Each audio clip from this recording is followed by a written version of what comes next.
The shadow falls. The morning sun cast long shadows across Earth's defense headquarters when the sensors first detected them. Ships.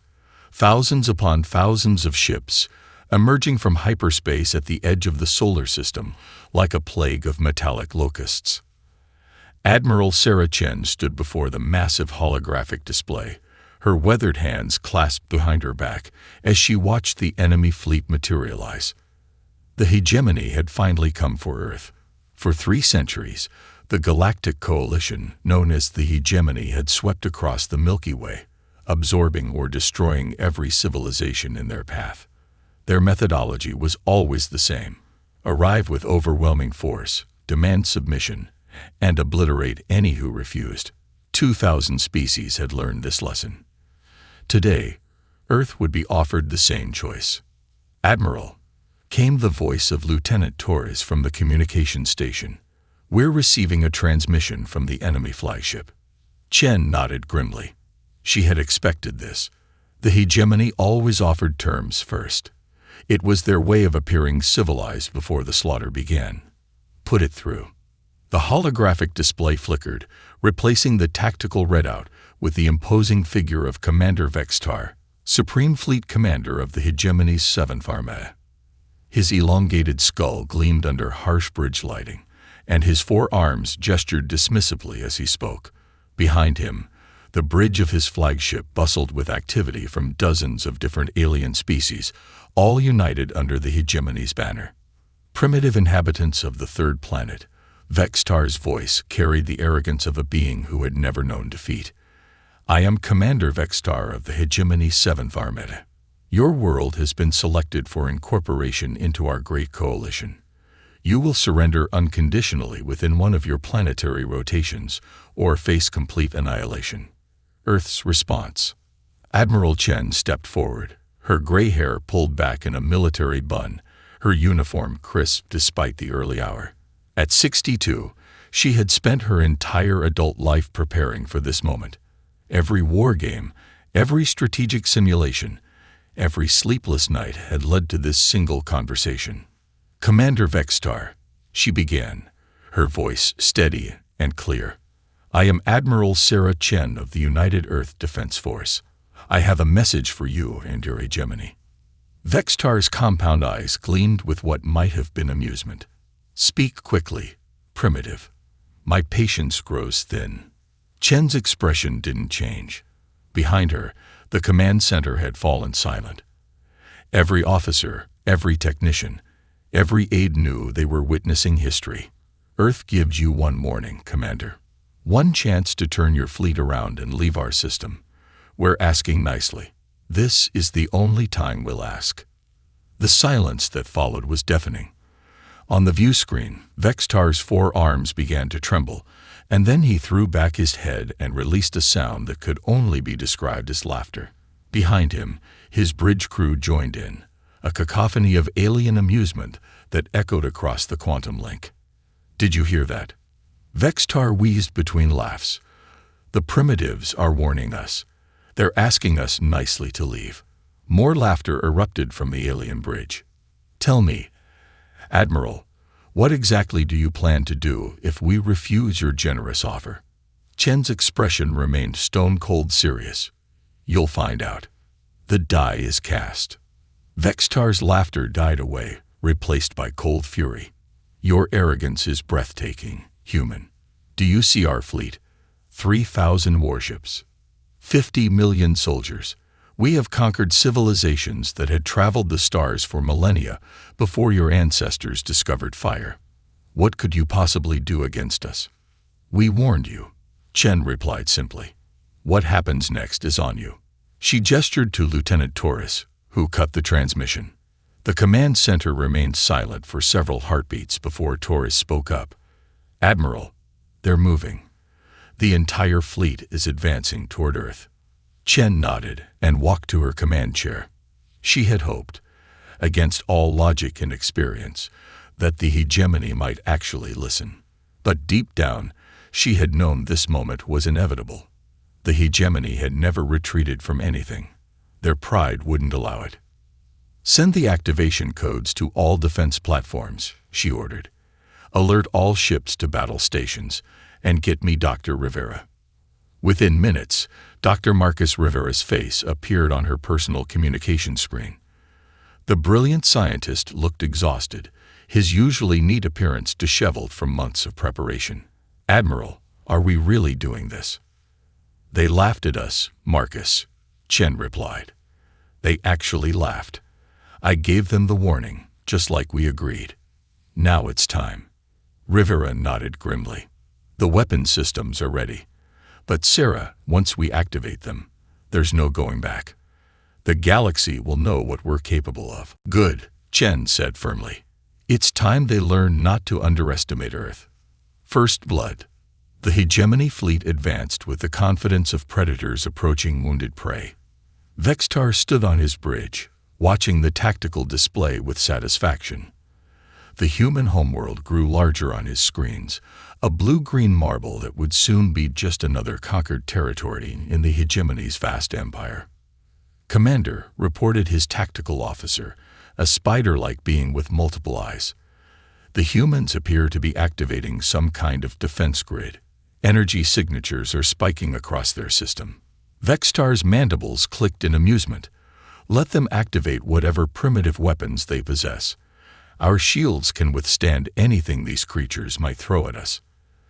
That's when the first asteroid struck. It came from seemingly nowhere, a chunk of rock and metal the size of a city block that slammed into the hegemony vanguard at near-light speed. The lead destroyer, a massive vessel that had participated in the conquest of 17 worlds, simply ceased to exist. One moment it was there, the next it was expanding debris and ionized gas. What was that? Vextar roared, his earlier confidence evaporating. "Unknown projectile." "Sir," his tactical officer reported, compound eyes wide with shock. It appeared to be a modified asteroid, accelerated to incredible velocity. Before Vextar could respond, more rocks began to fall. Not random chunks of debris, but carefully aimed projectiles launched from hidden mass drivers throughout the asteroid belt.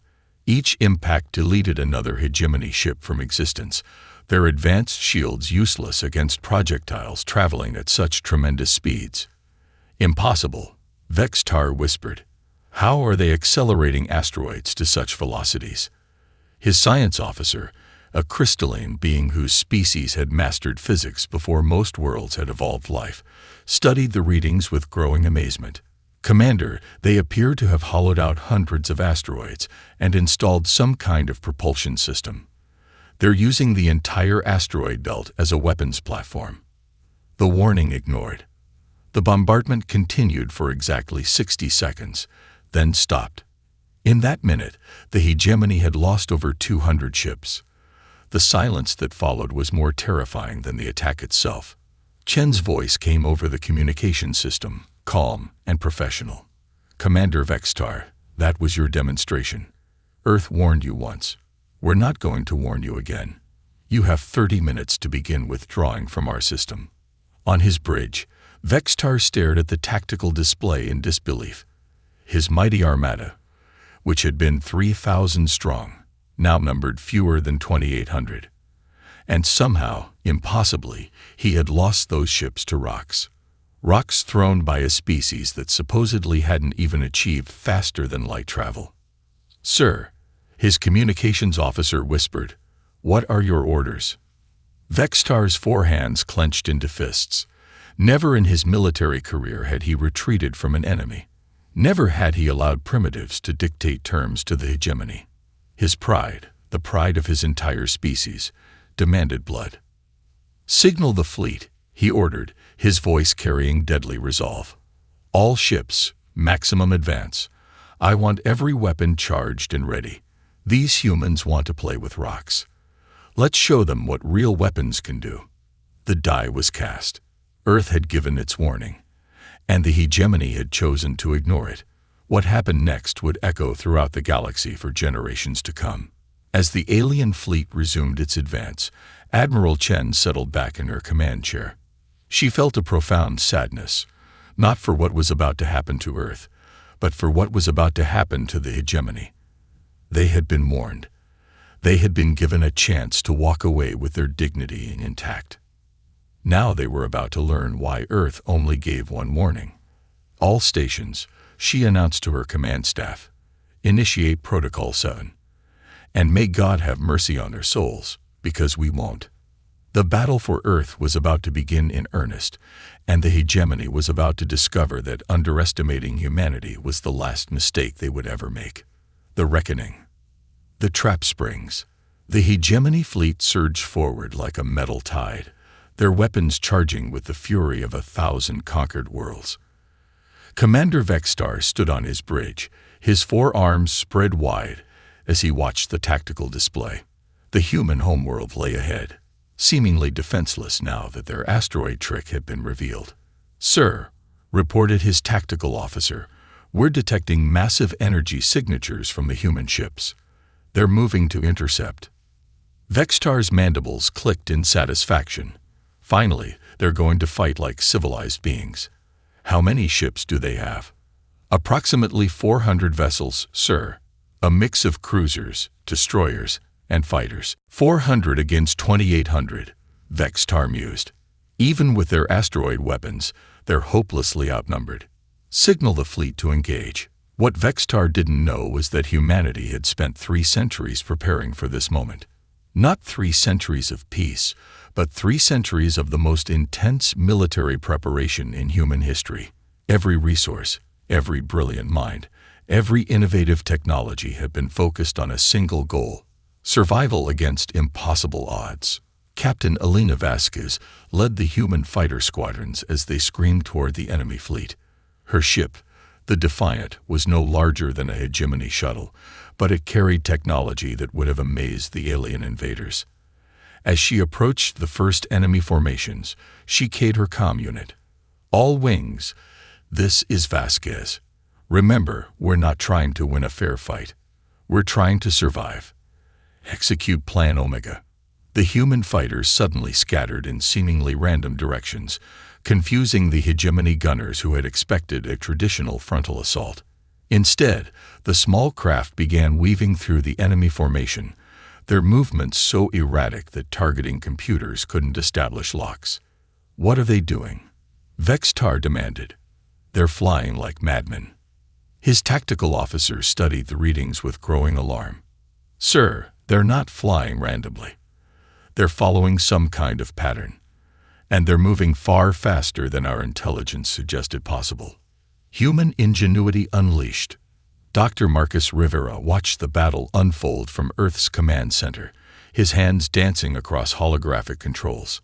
Beside him, Admiral Chen observed the tactical display with the cold calculation of a chess master watching her opponent fall into a trap.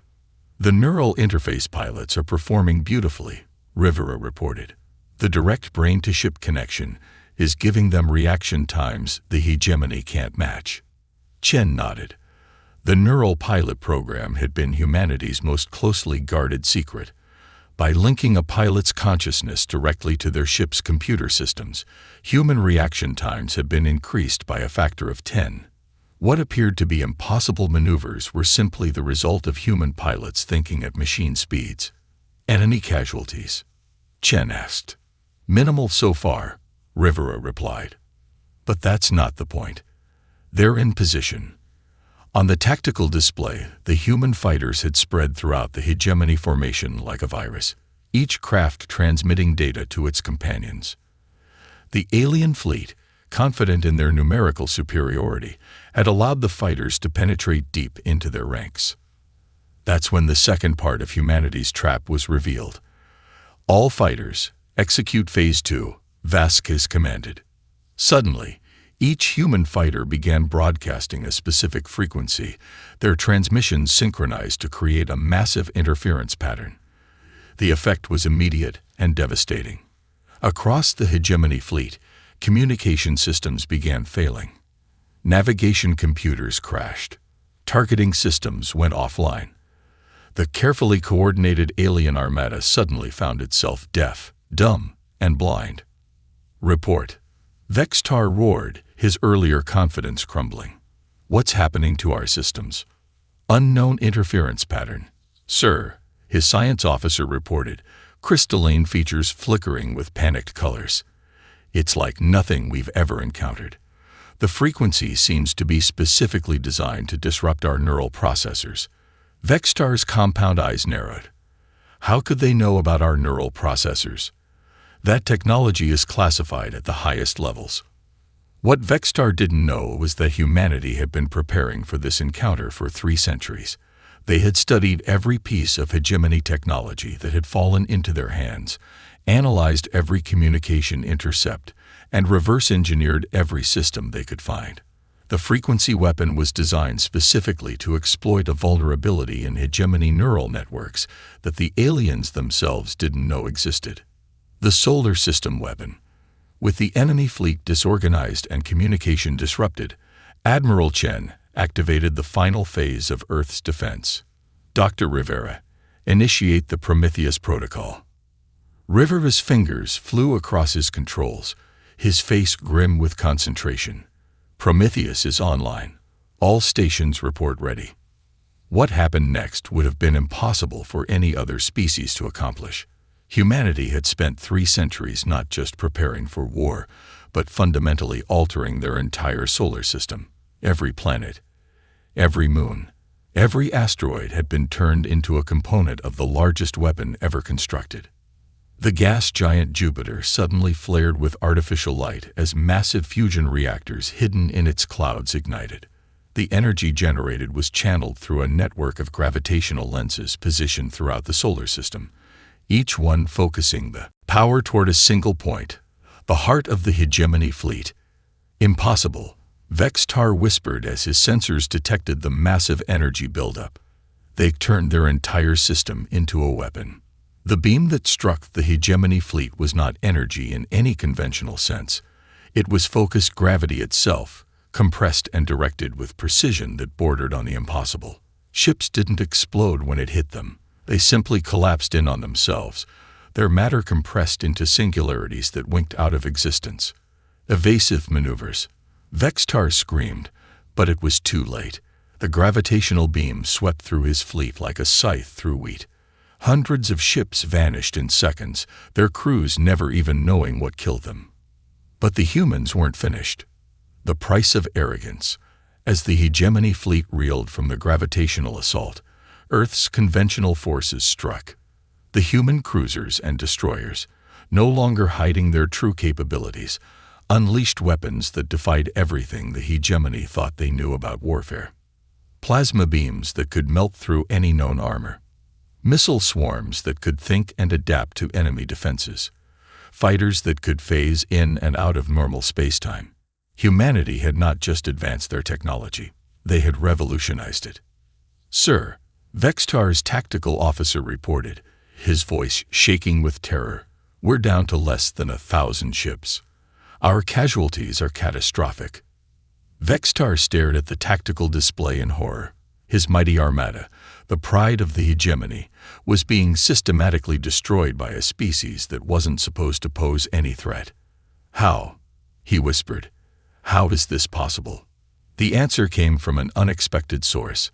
High Regent Zalthris, supreme leader of the hegemony, appeared on the bridge's communication screen. His ancient features were contorted with fury and disbelief. Vextar, you fool. The High Regent raged. Do you have any idea what you've done? We've been monitoring this battle from the capital. These humans, these primitives, as you call them, have been preparing for this encounter for 3 centuries. 3 centuries. Vextar repeated, his mind struggling to process the implications. Our intelligence was wrong, Zalthris continued. Completely wrong. The humans have been studying us, learning our weaknesses, preparing for this exact scenario. They've turned their entire solar system into a fortress, and you've led our finest fleet directly into their trap. The last stand. With his fleet in ruins and his pride shattered, Vextar had only one option left. He would take as many humans with him as possible. All remaining ships ran the human homeworld. If we're going to die, we'll take their planet with us. The surviving hegemony vessels, perhaps 800 strong, began a desperate suicide run toward Earth. Their weapons were offline, their shields failing, but their hulls were still intact. 800 ships striking Earth's surface would be enough to crack the planet's crust. But once again, the humans were ready. Captain Vasquez and her fighter squadrons regrouped between the kamikaze fleet and Earth. All wings. This is it. Form up for interceptor pattern Delta. We're not letting a single ship through. The human fighters, outnumbered nearly 2 to 1, threw themselves into the path of the enemy fleet. The battle that followed was savage and personal, each pilot knowing that the survival of their species depended on their actions. Vasquez's defiant danced through the enemy formation, her neural interface allowing her to anticipate enemy movements before they were made. She destroyed ship after ship, but there were too many. For every alien vessel she eliminated, 2 more broke through toward Earth. That's when the final surprise was revealed. Earth's moon, humanity's ancient companion, suddenly blazed with artificial light. The entire lunar surface split open, revealing it to be not a natural satellite, but a massive weapons platform. The moon ship's weapons were unlike anything seen in the battle so far, beams of pure annihilation that simply erased whatever they touched from existence. The last of the hegemony fleet died in the shadow of Earth's moon, their ships unraveling at the molecular level as humanity's ultimate weapon spoke its final word. Aftermath. Aftermath. The silence that followed the battle was deafening. Where once a mighty armada had darkened the stars, now only debris and fading energy signatures remained. The hegemony's 7th Armada, 3,000 ships strong, had been completely destroyed. On his flagship's bridge, Commander Vextar stood alone among the bodies of his crew. His ship was the only one left intact, preserved by the humans as a witness to their victory. Admiral Chen's voice came over the communication system, cold and final. Commander Vextar, Earth warned you once. We asked you nicely to leave. You chose to ignore that warning. Now you're the sole survivor of your fleet, and you're going to return to your hegemony with a message. Vextar's compound eyes focused on the communication screen where Chen's image appeared. The human admiral looked older somehow, as if the weight of what had just occurred had aged her in real time. Tell your High Regent and your entire hegemony this, Chen continued. Earth doesn't start fights, but we finish them. We gave you a chance to walk away. You chose war. The next time any force threatens our world, we won't bother with warnings. We'll simply act. Vextar's voice was barely a whisper. What are you? Chen's expression didn't change. We're human, and we're done being underestimated. As Vextar's crippled ship limped away from Earth's solar system, he carried with him the knowledge that would change the galaxy forever. Humanity was not to be trifled with. They were not primitive. They were not weak. They were the species that had turned an entire solar system into a weapon, and they had just demonstrated that they were willing to use it. The age of human dominance had begun, and it started with a simple truth. Earth only warns you once. The galaxy would never be the same.